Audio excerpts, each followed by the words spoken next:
All right, well, we are wrapping up our sermon series called In the Line of the King. And if you remember, we kind of kicked this all off. This has really been a month where we've been talking about some women that are very significant and important in Scriptures. The Bible talks about 5 women that are in the lineage of Jesus Christ. If you go and look at those genealogies, I know a lot of times we hit the genealogies and it's a snooze button and we start sleeping through it, but in Jesus' genealogy, as we read through them, there are 5 women that are mentioned. And when I was younger, when I would hear things preached on this passage, I would hear about these 5 questionable women, that they had something that was questionable about their past. I mean, we have Rahab the prostitute, and we have Tamar that we talked about that seduced her father-in-law, and we've got stories of of Ruth, a foreign woman that came, and we have the story of Bathsheba. We don't know at least a part of the story of Bathsheba, and then ultimately the final one is Mary, the mother of Jesus, who was having a child before she got married. And so I've heard people preach this as, look at these problems, but I hope as we've been looking through these women's life, one of the things that you've come to realize is maybe that stereotype that we've been throwing on these women is really not actually that accurate. What we found time and time again was not the Bible talking about these women in a negative light because of something that had been a part of their past historically, but we actually find the Bible talking about them time and time again about being women of faith. Being women who love God and are counted as righteous because of their faith in God. Women that are not to be remembered and known for their failures, but in fact the reason that they're listed in the lineage of Jesus is probably more because of their strength than their failures. And so while people look at them lots of times and say, I remember your worst days, and that's how I'm going to judge you, I don't think that's the way that the Bible wants us to judge these women. I don't think the Bible wants us to judge them on their worst of the worst of their worst days, but the Bible wants us to look at their lives and say, what do I know about who you are in your totality, and how can I learn and how can I grow from you? And so today we're talking about Bathsheba. She's one of those infamous women in the Bible in a sense that people kind of know her story, have an idea about her story and where she comes from. And once again, many people in the past have labeled her as just one of those women in the line of many women that had some sort of issue. But I want to take a challenge with that. In fact, I think the story of Bathsheba intersects really well with the story that many women are living out and telling today. It's a story of, I'm living my life, I'm doing my life, and something has happened to me. Not of my fault, not of my choosing, not of my causing, nothing that I have done. But because of that, I now have to live with the trauma and the stigma and the pain that comes with that. And so many of us probably know somebody that has gone through the experience, a woman that's been in an abusive situation or has been taken advantage of, a woman that's been marginalized and put down. And our society in the past has been really, really good about making somebody that's been a victim become a person that maybe has to bear that responsibility. We tell them, hey, well, if you had done X, Y, and Z, things would have been better in your life. And I want to read the story of Bathsheba because she very much falls into that mode. A woman that by no choice of her own, by no decisions that she made, ends up finding herself, her life, and everything about her being smeared by this man that is so much more powerful, so much more influential, a man that's supposed to be the leader of the people of God, supposed to be the spiritual leader, a guy that wrote the biggest book in our entire Bible is supposed to be this example of somebody that loves God. But at this moment, through his failure, takes this failure and compounds it and compounds it and compounds it to a place where many people began to wonder and doubt who this person Bathsheba was. And so we're going to be dealing with the story of David and Bathsheba today, and hopefully looking at it as it reflects into our world today, and maybe giving us a better biblical perspective and understanding of how we can love and support people that are going through some of those own struggles themselves. Because it really starts not with a Bathsheba issue, but it really starts with a story about David. and really David failing to follow God. It's why it's so important when we tell you get involved in a Bible study, read the Word every day, because it's in little things that we do, little ways that we fail to follow God, that Satan is able to find that and manipulate that and turn it into a big way that he can compromise your witness and who you are. In the very first verse of 2 Samuel chapter 11, it says, in the spring of the year when kings normally go out to war, I don't know if that's a normal thing nowadays, but back then it was a normal thing the kings were supposed to do. In the spring of the year when kings normally go out to war, David sent Jacob and the Israelite armies to fight the Ammonites.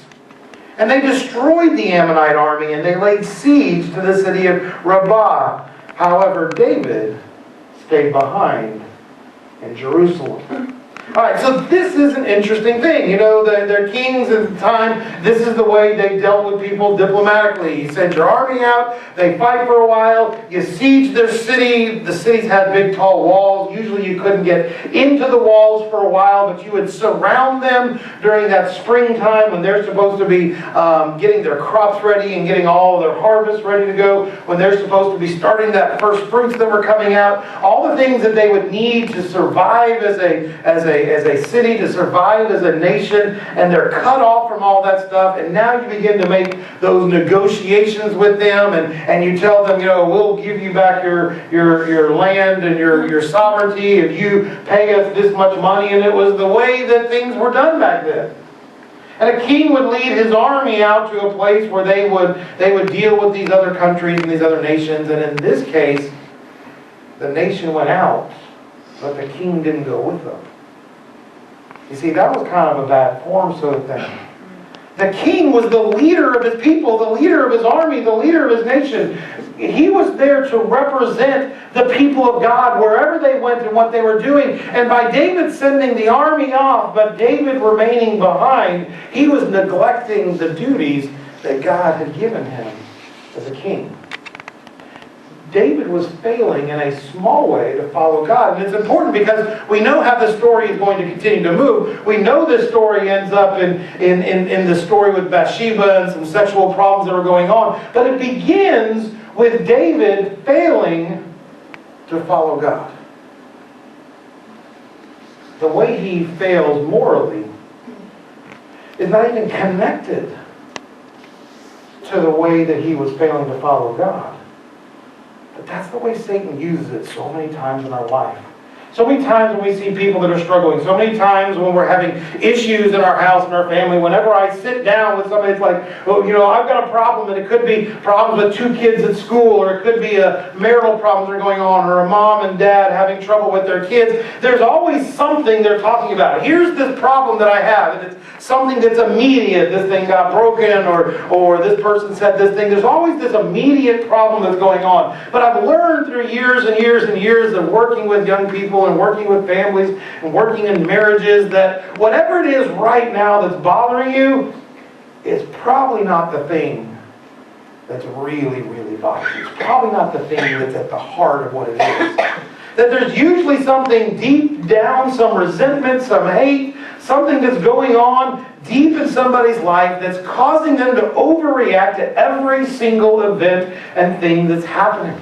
And unless we can get deep down inside what's going on in a person's life, unless we can get deep down inside why they're feeling the way they're feeling, then we often can't make a connection with where they are today and what's going on with them today. I had a kid that used to lash out all the time. A middle school girl used to start fights with anybody she could start fighting with. And she was angry all the time, and there were times that she was disrespectful, and she would walk out of classes, or she would just go to the back of the room and shut down and go to sleep, and it was a tough time dealing with this young lady, trying to figure out why is she so mad all the time. And we had parent-teacher conferences one day, and the mom shows up, and the mom is carrying a very, very small baby. The baby was less than a year old, just a few months old. And the mom starts telling her story about about how she goes to work and she works 3 different jobs, and one of them is overnight, and so she works late through the evening. She gets up, works an early morning job, works an afternoon job, and so she's constantly working. And this girl in my class, this middle school young lady, was given the 100% responsibility of raising her infant brother. She was up every night. I mean, there were times that she wouldn't go to sleep until, 3, 4 o'clock in the morning. Babies sometimes cry and scream and make a lot of noises. She was the one that had to make sure that the baby was being fed. She was doing all the things that you have to do as a mother, at the same time being a middle school math student. And all of a sudden it made sense to me. She's not mad at these other students. She's not angry at her teachers. She didn't sleep last night. And she probably didn't sleep the night before, and the night before, and the night before that. She's exhausted and starved of any kind of positive encouragement in her life. And when she comes to school, she's incapable of dealing with her emotions because her body is just shutting down. She's doing the responsibility of adults while trying to do the work of a kid, and the two things just didn't work together and didn't mesh together. And we had to get to the deep bottom part of where she was in her life in order to be able to deal with it. But we love to work with surface stuff because it's easier to do that. We love to look at somebody's surface problems, and we love to look at somebody's surface issues, and we love to have really quick answers that we can type in a sentence or less onto our Twitter page or our Facebook page and be able to say, well, this person just did this, everything will be better. And we think that one little pithy comment, one little sentence is going to make the world better. And we have a whole society of marginalized people that have lived their life just in fear of what's coming up next, and instead of trying to get to the depth of what's going on in their lives, we often just try to whisk it away on the top. And David finds himself not following God, avoiding God, staying away from what he should be doing, and Satan begins to use that to change and affect the way that he would normally act on a day-to-day basis, the way that he should be doing the things that he's doing. And so when we find ourselves avoiding our duty, the things that God calls us to do, it takes us away from God's will. And then ultimately it begins to take us away from God's protection in our lives. And we find ourselves drifting from Him. And this is what's happening to David. And so when we start the story of Bathsheba, before we ever see Bathsheba, know that David is living in a compromised place in his life.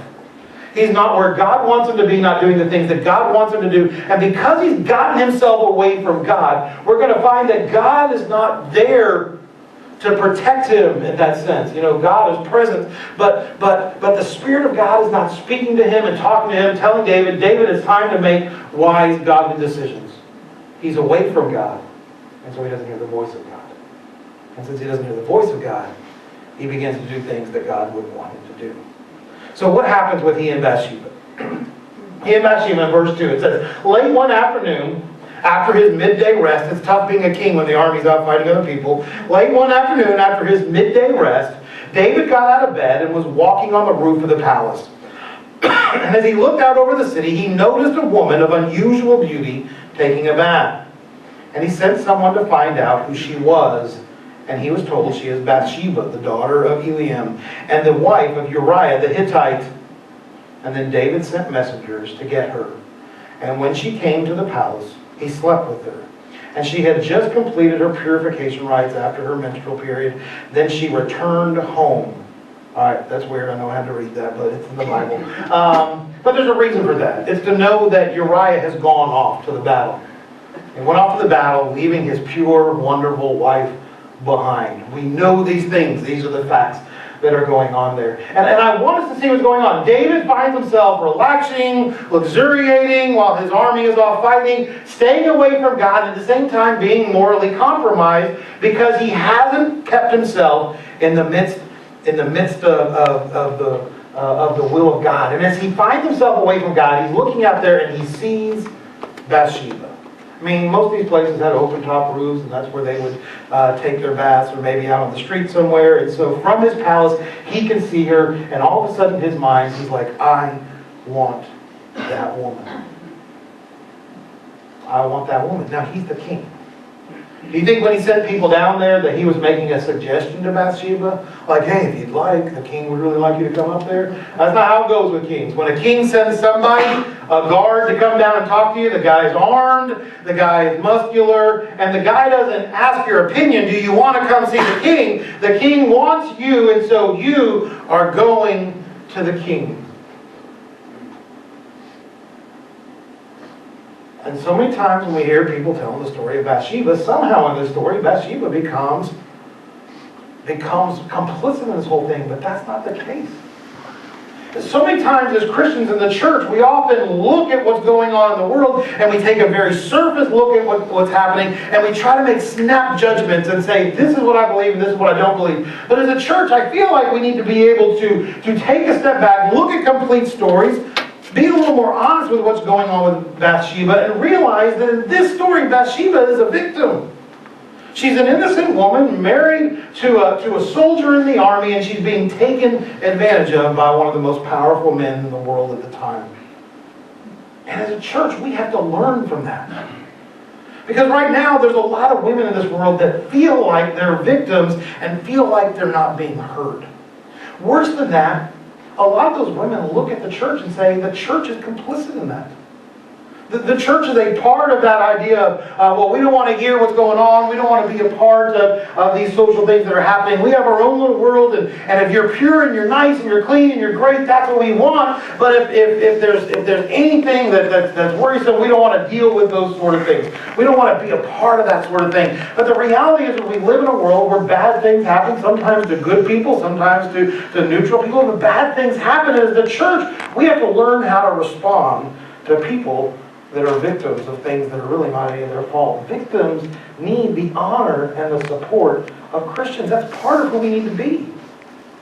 And it's weird to say that as a church, because you look at Jesus, and how many times did Jesus go and talk to prostitute women, or the woman caught in the act of adultery, or people that were struggling morally, or thieves, or criminals, or other things. Time and time again, Jesus surrounded himself with the worst of the worst of the worst of humanity, and looked at them and said, your sins are forgiven, and would spend time with them, social time and valuable time, public time, with people that the rest of the world would look at and say, why are you hanging out with that person?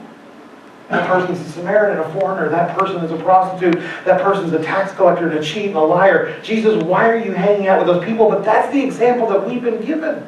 As a church, we shouldn't be avoiding people that are struggling and suffering in hard social situations, but we should be the people at the forefront of those, offering a loving and helping hand, offering an encouragement, offering support and a shoulder to cry on, offering an amount of respect and love and compassion for people that are dealing with hard times. And whether we like it or not, we know somebody that's dealing with it. Now, they might not have told you. I know in the community where I grew up, somebody that had experienced a traumatic event like what Bathsheba went through might not have told anybody. The shame and the embarrassment of saying somebody took advantage of me. The shame and embarrassment of saying somebody did something and I look like a fool was a bigger deal than trying to find somebody to help them out. And that's on us as a church as a church in general, for not being the place where people feel like they can come and be honest and open and not be judged, but be loved regardless of where they are. And it may not be in a church, it may be in your family. You may be the person in your family that has to be the one that's willing to love people that other people say, I can't love that guy, look at what happened. I can't love that person, look at the things that they're involved in. And as a church, we ought to be the people that are supporting those that no one else is willing to support. We've got to be the people that are willing to step up and to make a difference and to make an impact. We have to be the people that are seen as the fighters for the victims. We have to be seen as the people that are fighting against those that would take advantage of the poor, take advantage of the needy, take advantage of our women and young ladies, take advantage of whomever in our communities and our society. As a church, we have to be those people that stand up, because it's the call of the Bible for us not to be doing the things like David did, but for being the people that stand up and realize that each of these women that we talked about, while compromised according to the world, in reality, have been held up as women of faith. So what goes on from here? I got one verse, in verse 5. It just says, later when Bathsheba discovered that she was pregnant, she sent David a message saying, I am pregnant. This is a significant thing. Why? Because I told you, remember, in the line of the king, we got to have Bathsheba. We got to have, this woman is in the line of Jesus Christ. David was married. He had a wife. He had actually married the daughter of the previous king. He had this royal birth and royal family. There was all this reason to say, this is the lineage from which the anointed one would come. Look at all the royal blood. Look at all the fancy people. Look at all the great things that are going on. And David has had this royal lineage, the wife that he had, kids from that marriage. This is the line. But that's not what God ordained. That's not what God had planned. God had a different plan. God wanted to use a woman like Bathsheba to become a part of His history, His story of bringing His Son into the world. Now, here's the deal. Is David exonerated in this? No. David is actually held to the fire because of this. I want to read you a quick verse out of the next chapter in 2 Samuel. Nathan is a prophet. And Nathan comes to David and Nathan says, David, let me tell you a story. Let me tell you a story about a farmer. Rich farmer. Lots of land. Raises all these cattle and sheep and all this stuff, and he has servants, and his servants live in their little servants' quarters, and this one servant has a family, and he's saved up his money, and this one servant has bought a lamb, one little lamb, and you allowed, or this person has allowed him to raise that lamb on the same land that's out there with the rest of the sheep from this guy that owns all this land. And this guy has somebody come into his house, an important person come to his house, and he needs to prepare some food, and so he needs to immediately get a sheep and slaughter it and prepare it for the person that's coming, and he comes to the servant man that works for him and says, you work for me, you owe me your life, give me your lamb, we are going to kill the lamb and we're going to serve it. And that servant's one little lamb, the only thing he owned, a lamb that wasn't being bred for food, but that was actually being raised in the family, and they knew it by name. And this made David furious. This made David furious. And he said, we've got to figure something out. And 2 Samuel 12:5 says, David was furious. And he said, as surely as the Lord lives, he vowed, any man who would do such a thing deserves to die. He must repay 4 lambs to the poor man for the one that he stole, for having no pity. And then Nathan said to David, you are that man.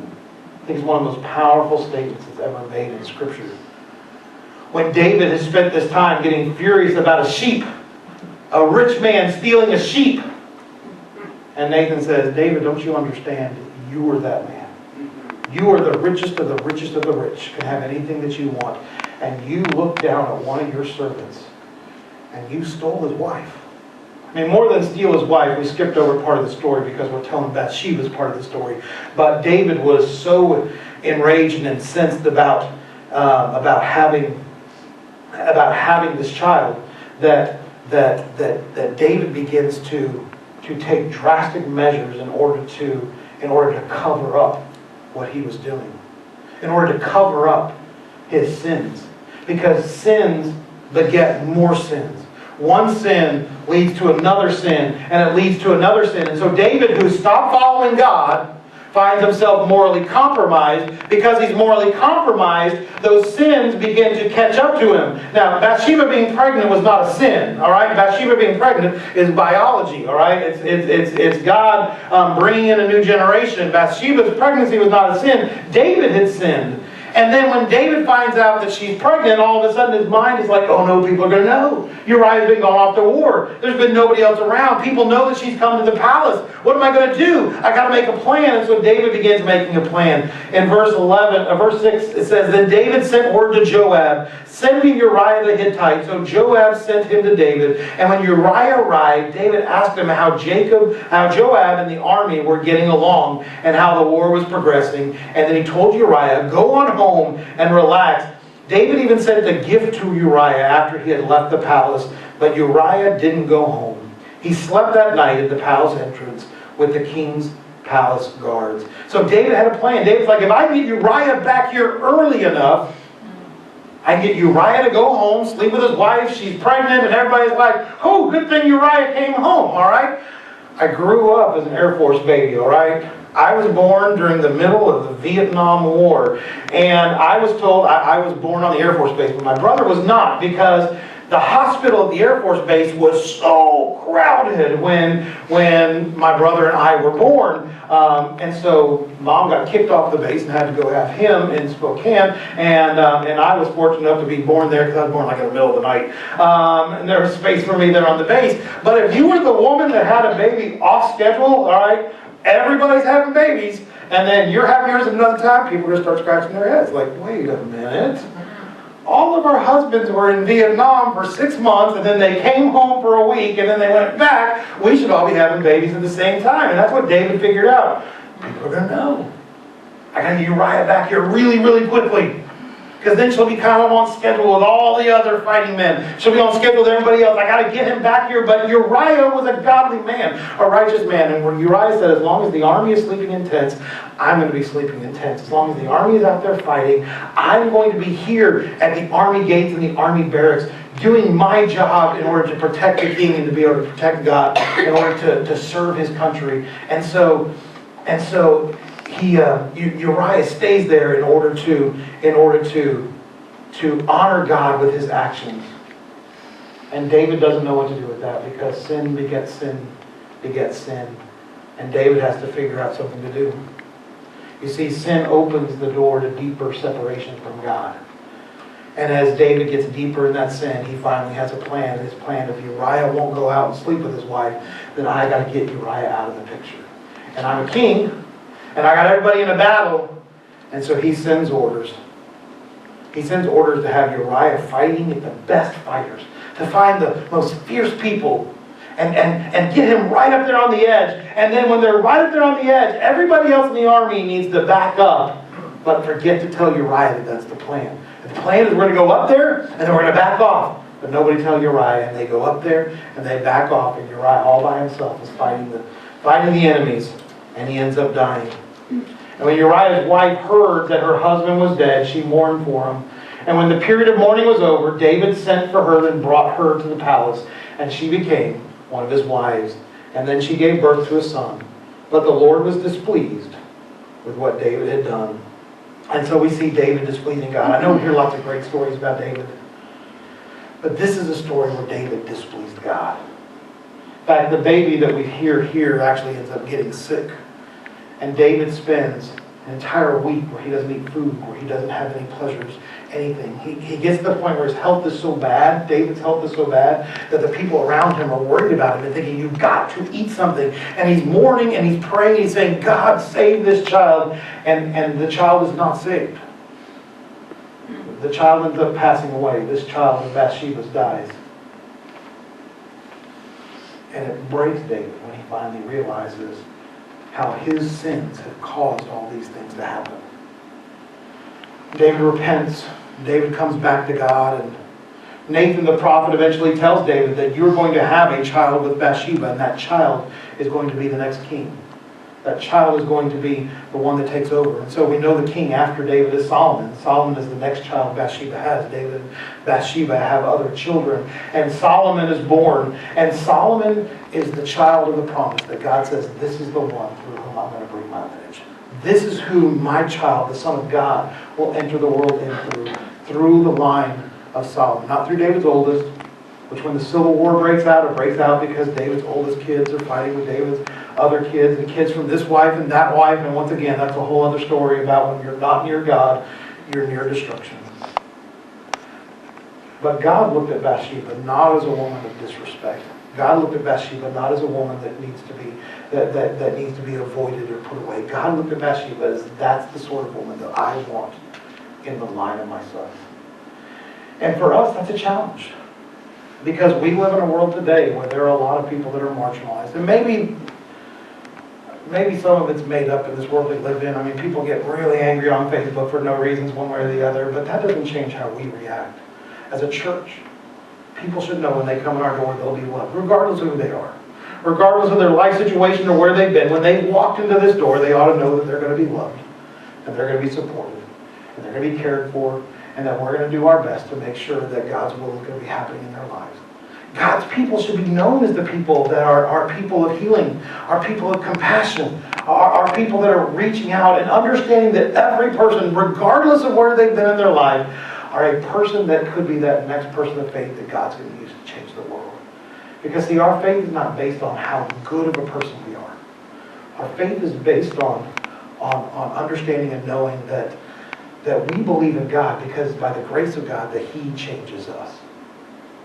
We don't make ourselves better so we can follow God.